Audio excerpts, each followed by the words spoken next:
국민의힘 당대표로서 다시 말씀드립니다. 특별감찰관 추천 진행합시다. 참고로 당대표 임무 관련해서 제가 오해가 없도록 한 말씀 드립니다. 당대표는 법적 대외적으로 당을 대표하고 당무를 통할합니다. 당연한 말이지만 원내든 당 전체의 업무를 총괄하는 임무를 당대표가 수행하는 것이죠. 당 전체를 총괄하는 사람을 뽑는 것이기 때문에 당대표를 뽑는 전국 규모 선거를 하는 것이기도 하죠. 알겠다고 합니다. 국민의힘 한동훈 대표께서 견디시면 네, 질문 하나 하고 싶어요. 만약에 민주당 그리고 우리 당 의원님들 너무 노고만 가정법 쓰지 마시죠. 제가 거기에 대해서 말씀드리지 않겠습니다. 네. 원내 대표로서의 저희 역할 등에 관해서는 그저께 제가 분명히 말씀드렸습니다. 그리고 이제 그 이후에 여러 얘기에 대해서는 제가 어제도 말씀드렸지만 노코멘트입니다. 자, 지금 여당 내에 뭔가 분위기가 굉장히 신경전처럼 가고 있고 조금 더 해석을 해보면 갈등 국면처럼 보이거든요. 이른바 친한계, 친윤계. 한동훈 대표, 추경호 대표 뭐 이런 거예요. 자, 이런데 오늘도 비슷한 얘기인데 어제 대통령실 관계자가 한동훈 대표에 대해서 얘기를 하면서 약간 비판적 입장 같아요. 근데 정체성 얘기를 합니다. 화면 좀 보겠습니다. 이게 어제 나왔어요. 언론에 나온 건데 집권 여당 대표라는 정체성을 가질 필요가 있다. 그러면서 특별감찰관 이거 관련해서 뭐 연내 협의가 중요하다. 그리고 북한 인권재단 이사 이게 정체성과 관련돼 있다. 집권 여당 대표의 정체성이라고 얘기를 합니다. 오늘 나온 것도 좀 있어요. 하나 좀 볼까요? 그 내용 좀 있으면요.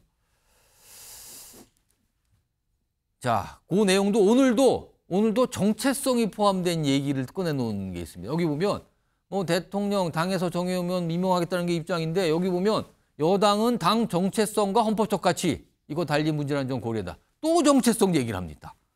자, 이와 관련해서 오늘 한동훈 대표가 반응을 좀 보여요. 화면 보겠습니다.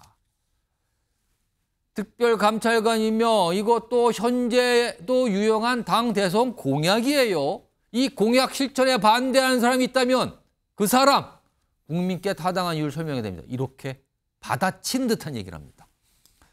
자, 지금 홍석준 전 국민의힘 의원 그리고 신혜영 전 더불어민주당 의원 두 분 나와 계신데 우선 홍석준 전 의원님. 네.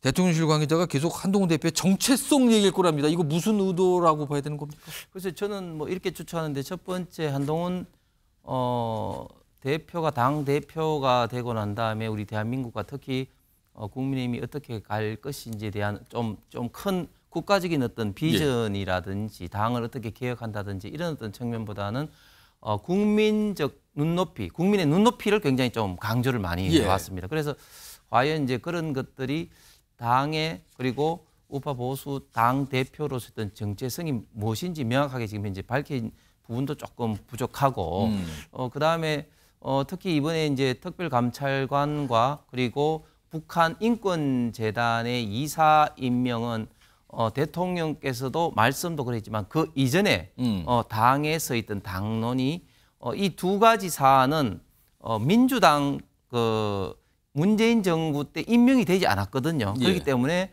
윤석열 정부에서는 임명을 하되 같이 한다는 게 당론이었습니다. 당론이었기 때문에 이런 어떤 것들에 대해서 그렇게 갑자기 북한 인권재단 이사는 아예 도외시를 하면서 특별감찰관만 이렇게 말을 너무 이렇게 급박하게 몰고 가는 어떤 문제에 대해서 대통령실에서 이런 어떤 이야기를 한 것이 아닌가 추측됩니다. 근데 오늘 한동훈 대표는 그거 대선 공약인데요. 지금 뭐 그런 거 왜 우선순위를 갖고 얘기합니까? 그러면서 그런 거 당에서 확정된 바 없다는 얘기하면서 반대하는 사람, 그 사람이 설명하세요라고까지 되어있고 이 그 사람을 누굴 지칭하는 겁니까 지금 그럼?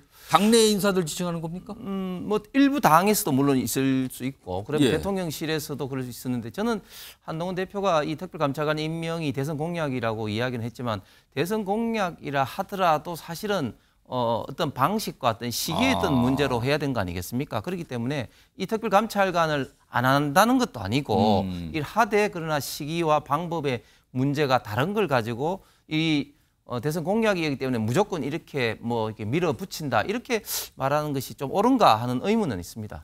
신윤영 전 의원님, 요즘 민주당 분들, 특히 야당에서 나오는 한동훈 대표 관련된 얘기고 한동훈 대표를 굉장히 두둔하는 것 같거든요. 왜 그런 겁니까? 한동훈 한동훈 대표가 올바른 발언을 하면 또 야당으로서도 지지해주고 동의한다는 뜻입니까? 같이 협상을 민주당에서도? 할 수도 있는 여지가 있다. 근데 오. 지금 보면은 반대하는 사람이 추경호 원내대표랑 대통령실로 보이는 거잖아요. 오. 특별감찰관. 사실 김건희 여사의 이슈가 단순히 이 특별감찰관으로 해결되지는 않을 겁니다.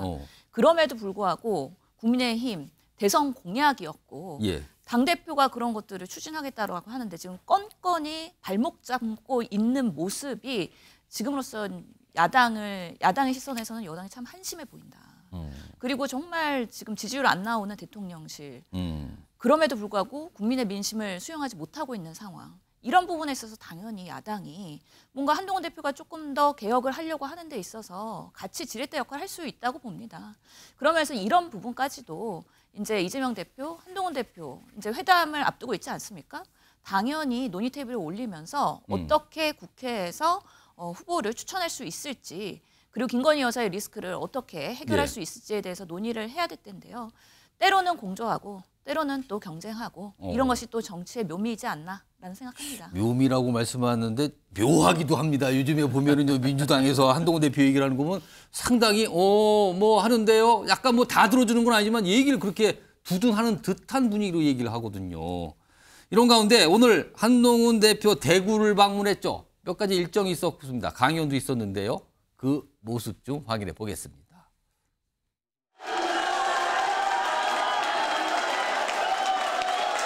그리고 인사 말씀 듣도록 하겠습니다. 대통령의 국정 지지율이 27이 나왔는데 같은 지역에서 비슷한 지역에서 여당의 61%의 지지를 주신 의미는 조금만 더 민심을 따라준다면 대통령의 국정 수행 지지율도 드라마틱하게 오를 겁니다. 방해하기 위해서 말도 안 되는 자해적 이간질로 알량한 이익을 보려는 소수의 사람들도 있습니다. 여기서 제가 한 가지 분명히 해두겠습니다. 여러분들이 대주주인 이 정권을 끝까지 지킬 것이고 전체주의적인 세력이 정권을 잡는 것을 막고 정권을 재창출할 겁니다. 정권 재창출, 뭐 전제주의 세력, 야당을 얘기하는 겁니까? 뭐 아무튼 뭐 이렇게 얘기를 했는데 우선 오늘 한동훈 대표가 여러 가지 얘기를 했는데 그중에 하나를 좀 먼저 보겠습니다.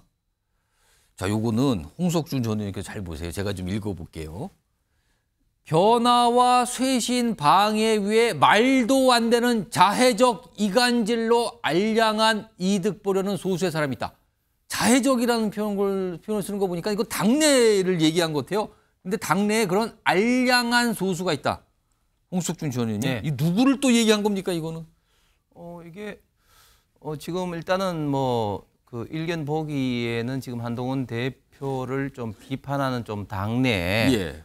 일부 어떤 친윤 세력을 언급을 하는 것이 아닌가. 그러니까 뭐 자해라는 걸 보니까 이거는 스스로란 뜻이니까 당내를 얘기한 것 같거든요. 그렇죠. 아무리 봐도요. 예. 그런데 사실은 또 어떻게 보면 또 당 내외에서 많은 분들이 한동훈 대표가 지금 이제 대통령과 있던 갈등을 일으키는 이런 국면들이 물론 한동훈 대표의 어떤 좀 선의는 알겠지만 그러나 이 방법적으로 사실은 이런 어떤 문제를 좀 공개적으로 이렇게 하기보다는 좀 대통령과 좀 만나서 두 분 사이가 얼마나 가까운 사이 아니었습니까? 그렇기 때문에 얼마든지 예를 들면 김건희 여사 이슈라든지 그리고 뭐 어떤 인적 쇄신 문제라든지 이런 문제를 할 수가 있는데 왜 이렇게 공개적으로 이렇게 문제 제기를 해서 자꾸 이제 어떻게 보면 당내 어떤 갈등 사항을 어떤 노이즈 마케팅 형식으로 자꾸 이제 키우느냐. 오늘도 사실 그런 맥락에서 얘기를 한 걸까요, 그러면은? 그래서 그런 어떤 시각도 분명히 크게 이제 존재하거든요. 예. 그런데 한동훈 또 대표 입장에서는 본인을 반대하는 이런 것들을 저런 식으로 자해적 이간질로 뭐 보기 때문에 저렇게 이야기한 건지 모르겠지만 어쨌든 지금 분명한 것은 지금 대한민국도 지금 국가 안보적인 어떤 면이라든지 그래서 굉장히 쉽지 않은 상황이고 그리고 또 당 입장을 보더라도 지금 민주당이 이재명 대표의 방탄 때문에 탄핵 공세를 본격적으로 이렇게 하고 있는 입장에서 어쨌든 당의 중심을 가장 잡아야 될 당 대표다. 예. 그러면 당 대표 입장에서는 정말 좀 일부 반대하는 분들이 있더라도 다 포용을 하고 예. 특히 어떤 대통령과 있던 그런 갈등의 어떤 요소를 물론 건전한 저도 긴장 관계는 필요하겠지만 어쨌든 좀 중심을 잡아야 되는 어떤 그런 막중한 책임도 또한 당 대표에게 좀 있다는 말씀을 드리겠습니다. 지금 영상 보시면은 한동훈 대표가 뭔가 얘기를 할 때 어떤 분이 막 이렇게 고함을 치는 거죠. 이렇게 뭔가 손으로 가르치면서 그래서 뭐라고 하는데 어떤 분들이 이제 막 밖에 나가시라고 계속 이렇게 약간 밀고 있죠? 저런 모습까지 있네. 약간 항의를 하는 걸까요? 여러 가지 모습인데 약간 분위기를 좀 보여주는 것 같기도 합니다. 지금 대구입니다, 지금요. 이런 상황에서 아까 영상 중에서 한동훈 대표가 약간 지지율 얘기를 꺼내놓은 게 있거든요. 좀 정리 좀 해보죠. 신영 의원님 잘 보세요. 제가 좀 한번 읽어보겠습니다. 금정구청장 선거, 최근에 있었던 이 재보궐선거 얘기죠. 여기서 국민의힘이 61%의 지지를 받았다. 오늘 여론조사 하나 나왔는데 부울경 국정수행 지지율 27%입니다. 김건희 여사 문제 해결 약속에 부산 시민이 반응한 거다. 그러면서 뭐가 지지율 얘기를 많이 꺼내놨어요. 특히 국정수행 지지율이니까 대통령 지지율 얘기를 꺼낸 거잖아요. 신여영 전 의원님. 굳이 지지율 얘기를 언급한 거는 무슨 의도로 보이십니까? 본인이 오히려 더 당내에서 이관계에 뭔가 발언을 하고 있는 거 아닌가라는 또 생각도 드는데요. 이 지금 61% 부산 금정구에서 지지율 22% 격차로 이긴 거잖아요. 예. 그거 한동훈 대표의 정말 덕이다. 나의 성과다. 나의 성과다. 예, 부산 시민들이 나에 대해서 지지해 준 것이다. 왜냐하면 그리고 윤석열 대통령 지지율 얘기를 굳이 꺼낸 것은? 아주 대비되는 효과로 지금 부울경의 민심도 대통령에 대해서는 아주 지금 열악하다. 내가 변화와 쇄신의 목소리를 내고 있고 김건희 여사 이슈 해결해야 된다고 그렇게 극복하겠다라고 부산 시민한테 계속해서 보궐선거 이전에 얘기했기 때문에 그 기대를 가지고 보수의 그런 시민들이 민주당을 지지하지 않고 나를 지지해주면서 그렇게 압도적인 표차를 가져온 거 아니냐라는 걸 극명하게 대비하면서 여러분 저에게 기회를 주십시오. 그리고 저에게 힘을 모아주십시오. 결국에는 당내에서 한동훈 세력이 그렇게 공고하지 못하다 보니까 보수의 성지인 대구에 가서도 본인의 그런 당내에서의 정치를 앞으로는 더 확대해 나겠다는 또 의미도 있을 것 같고요. 더더욱이 대구에는 홍준표 시장이 있지 않습니까? 그렇습니다. 계속해서 공격을 받고 있는 상황이기 때문에 이를 대응하기 위한 뭐 예비 전략일 수도 있겠다라는 또 생각도 듭니다. 지금 홍준표 대구시장 얘기했는데요. 홍준표 대구시장 오늘도 뭔가 글을 올려서 입장을 냅니다. 생각을 밝힌 거죠. 이게 뭡니까? 정치판에 삼성 간호가 참 많다. 삼성 간호, 그러니까 성을 3개를 가진 노비. 그러니까 이렇게 막 바뀐다는 거죠. 소신이라기보다 전형적인 해바라기. 국회의원이 뭐길래 삼성 간호직까지 부끄러움을 알아야 하는데 수호지심도 없나 보다. 뭐 부끄러움 이런 얘기죠. 수호지심. 참 딱하고 측은. 요거는 이 신영주 의원님 제3자로 보시기에 이거 누구 얘기하는 것 같습니까? 이거는? 명확하게 한동훈 대표를 지금 그 한동훈 저격했다. 대표나 한동훈 대표와 가까운 이른바 친한계 인사 얘기를 한 것 같습니다. 그럼요. 예. 왜냐하면은 저 삼성 간호라는 게 결국에는 애비가 3명인. 어떻게 보면 그러면서도 아비를 배반하고서는 본인의 입지를 위해서 살아가고 있는 뭐 후레자식 폐륜아라고 얘기를 하더라고요. 표현에서는. 예, 설명을 할 때 그 굉장히 정도로 심한 약간 비판이군요. 저거는 예, 굉장히 강한 지금 비판. 한동훈 대표가 당대표가 될 때까지 수많은 당내에서 그리고 대통령실에서의 도움이 있었는데 법무부 장관을 하고 또 그리고 비대위 위원장을 하고 그리고 당대표로 선출될 때까지의 여러 도움들에 대해서는 배신을 하고 지금 그들을 저격하고 있는 거 아니냐. 그러면서 한동훈 대표와 그 주변에 친한 세력들이 오히려 기존에 있는 친윤이나 대통령실에 대해서 상당한 비토를 하면서 이렇게 갈라치기 정치를 하고 있는 것에 대한 비판을 하는 것이죠. 뭐 그 저변에서는 지금 홍준표 시장님은 계속해서 본인의 대선 후보의 경쟁자들에 대해서 공격을 하고 계시기 때문에 지금 가장 타겟팅하고 있는 한동훈 대표에 대해서는 사실은 얼마 전까지만 해도 본인이 이제 더 이상은 코멘트 안 하겠다라고 SNS 접을 것처럼 얘기하셨지만 하루에 여러 개 올리면서 지금 계속해서 공격을 하고 계시거든요. 지금 당내에 이렇게 분열되는 상황이 예전에 박근혜 정권 때 그런 탄핵의 그런 부분들과 비슷하게 가고 있는 거에 대한 우려도 분명히 있을 거고요. 이런 방식으로 한동훈 대표 결코 성공하지 못한다는 거에 대해서 계속해서 지금 비판을 하고 있는 것으로 보입니다. 홍준표 대구시장은 뭐 일관되게 한동훈 대표에 대해서 이제 비판을 계속하고 있죠. 최근에 윤석열 대통령과 면담이 있었는데 단순히 뭐 정책적 얘기만 했다고 밝혔지만은 과연 그럴까? 정치권은 또 좀 다르게 해석도 하거든요. 이런 상황에서 지금 당내에 국민의힘 당내에 지금 약간의 어떤 이슈 또는 좀 뭔가 중요한 지점으로 포인트로 등장된 게 의원총회인데요. 이른바 특별감찰관 추천과 관련된 의원총회를 지금 연다고 얘기가 나왔잖아요. 이거와 관련된 목소리들이 있어요. 들어보겠습니다. 당헌에도 원내대표가 그 교섭단체의 대표로서 책임과 권한을 갖고 국회 운영에 관해서는 최고 권한을 갖는다. 그 최고라는 이름을 붙인 것 자체가 이 부분에 대해서는 당대표, 원내대표의 권한이 충돌하면 원내대표가 우선한다는 의미예요. 원내대표 사안이지만은 당을 대표하는 것은 한동훈 대표 맞아요. 이걸 언들 모아놓고 또 무기명 표결로 가면은 저는 표결 가면 그 자체는 그때부터는 끝장이라고 봐야 돼요. 불멸됩니다. 솔직히 저희 서로 믿지 못할 때 가는 게 표결입니다. 홍석준 전 의원님, 지금 의원총회가 열려서 특별감찰관 이제 한동훈 대표가 이제 강력하게 이제 추진하겠다, 진행한다 나왔잖아요. 근데 이제 추경호 대통령이 이거 의총 사안이니까 의총에서 열어서 논의하겠다고 밝혔는데 의총이 열리면 이거 표결로 가겠습니까? 어떻게 전망하세요 이거? 제가 볼 때는 표결로 갈 가능성이 많을 것 같습니다. 왜냐하면 의총에서는 통상적으로 이제 의견을 최대한 모아서 이제 그 합의를 보는데 아주 이해관계 내지는 또 의원들 간의 그 의견이 아주 첨예하게 대립되는 상황에 대해서는 또 표결이 가기도 합니다. 그 이건도 그럴 표결로 가는 사안일 걸로 보시는 이건에 거예요? 대해서는 일단 기본적으로 한동훈 대표에 가까워 있는 분들은 무조건 이제 해야 된다는 입장이고, 그리고 또 추경호 원내대표나 또 많은 또 그 의원들은 기존의 당론이었던 북한 인권재단 이사와 이제 연계해야 된다는 생각을 갖고 있는 분들도 굉장히 많이 있습니다. 그렇기 때문에 이 사안이 그냥 토론을 거쳐서 그냥 합의가 안 될 것 되기는 같습니까? 쉽지 않을 것 같습니다. 지금 현재 상황은. 그래서 결국은 표결로 가는데 결국은 왜 그러면은 이렇게 기존의 어떤 당론을 깨면서까지 이렇게 빨리 해야 되느냐. 어떤 이런 어떤 문제에 있어서 중립 성향이 있는 어떤 그 의원들 같은 경우는 아직까지 이제 고민을 많이 이제 할 것으로 보입니다.